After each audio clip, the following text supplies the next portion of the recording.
Hello, and welcome back to Magic in the Muck, a soul's compass for change. I'm Jennifer Nagel, and I'm really glad that you're here. Over the past few episodes, we've been exploring something that feels really important right now.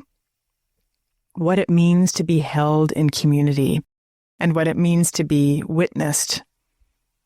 What responsible holding looks like when something tender has been opened. First, a few episodes ago in my conversation with Marisa Turner, we spoke about creating spaces where people aren't left alone with what gets stirred inside of them.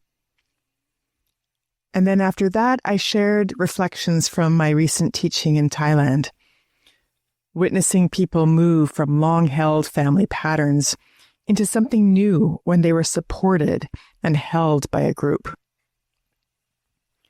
In last episode with my conversation with Gary Turner, we explored the quiet responsibility of witnessing another person's story with care and integrity. Each of these episodes has really touched something deep in me. The importance of that container and the importance of healing in community. So today, I want to just slow down. Not to introduce anything new, but integrating what's already been opened and continuing the conversation. Because integration is really where change takes root. If we want change to last, we need to slow down and we need to pause and we need to integrate what's transpired. So as I've been sitting with these conversations, one thread keeps returning. Healing doesn't only depend on what happens inside a space. It also depends on the ones who are holding this space. Behind every room where someone feels safe enough to open, and behind every moment of deep listening, and behind every story that's held with care, there are human beings quietly holding the container. And that realization has led me to a question that feels both simple and profound. What happens to the people who do the holding when they themselves need to be held? And I ask this question of myself too, because I am also one of those people. So when we need to be held, where do we go? Who holds us?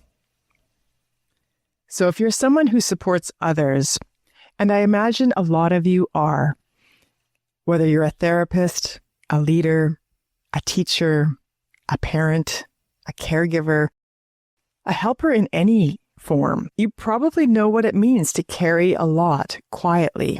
I know I do. So, being the steady one when others are overwhelmed and staying present in the face of pain.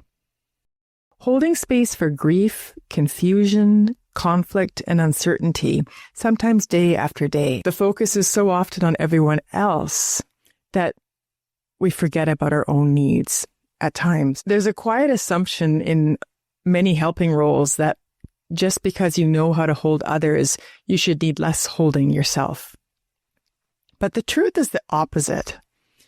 The more attuned you are, the more sensitive you often become to what others are carrying and to what you're carrying too.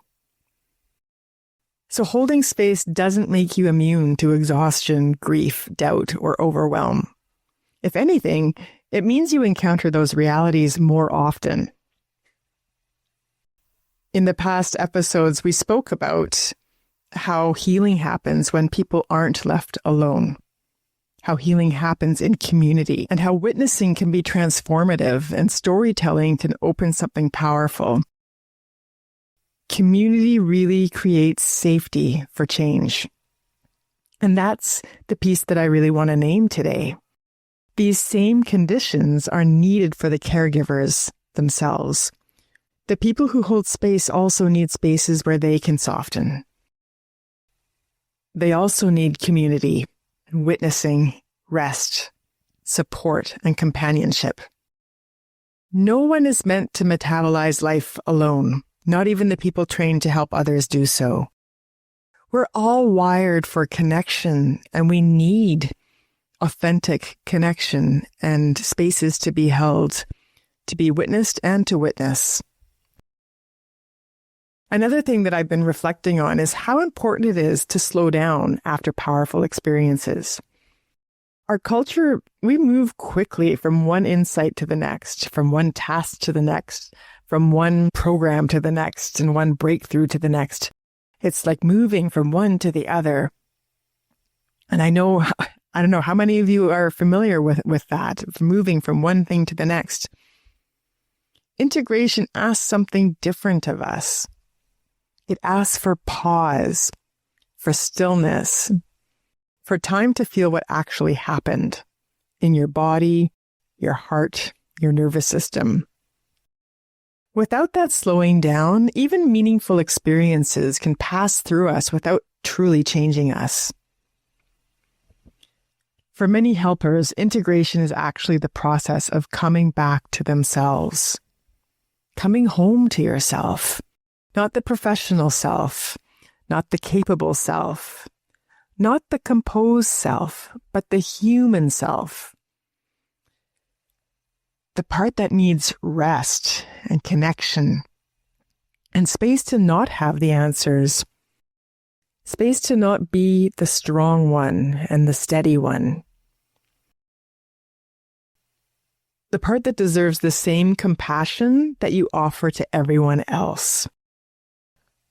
Those of you in the helping role, you know so well, you have so many beautiful resources of caring and compassion. And we really need to use those same resources and offer them to ourselves. There's a particular kind of courage in allowing yourself to be supported when you're used to being the one who supports others. It can feel unfamiliar and even uncomfortable. And you may not know how to step out of that role. And maybe you don't know how to receive care without also managing it. Learning to receive is not a weakness. It's really about balance and reciprocity. It's sustainability and how you remain human inside roles that can often and sometimes ask you to be more than human. So I want to offer you a few questions to sit with. No need to answer immediately, but just notice what arises. If you're someone who carries others, where are you being carried? If you're someone who listens deeply, who listens to you? If you're someone who creates safety, where do you feel safe enough to exhale? No pressure to fix anything, just an invitation to be honest with yourself. This too is part of finding the magic in the muck. Because sometimes the magic isn't in pushing through or becoming stronger. Sometimes it's in realizing that you don't have to carry everything alone. Sometimes the shift happens not through effort, but through allowing support to reach you. So if these past conversations have stirred something in you, let this episode be a place to land, a place to breathe, and remembering that even the people who guide others are still walking their own path. We're all still learning, and we're all integrating, and we are all human. We don't need to hold everything by ourselves, and we were never meant to. So I want to thank you for being here and just coming along on this reflective episode today. And thank you for the ways that you show up in the world, seen and unseen. And thank you for allowing yourself moments of care along the way.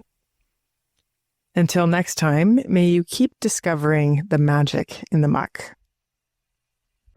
Thank you for being here with me on Magic in the Muck.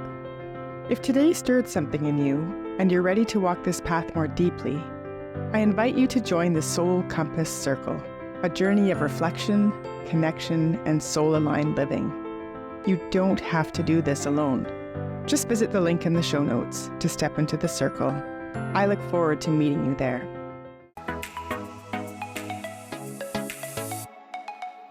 I'm Michelle Abraham, founder of the High Vibe Podcast Network, and we're honored to have Jennifer Nagel's show Magic in the Muck as part of our network family.